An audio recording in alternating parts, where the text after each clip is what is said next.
În seara aceasta, Liliana i-a pregătit o cină romantică lui Teo în grădina fetelor,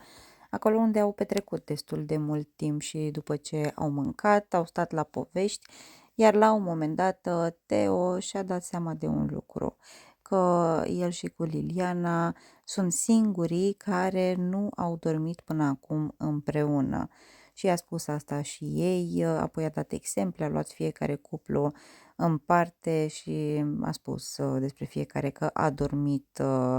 de nenumărate ori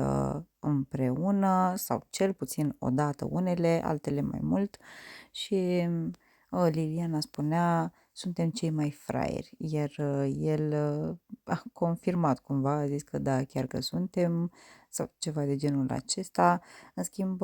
a fost destul de repede oprit sunetul, nu știu dacă au în plan să ceară acest lucru la cameră.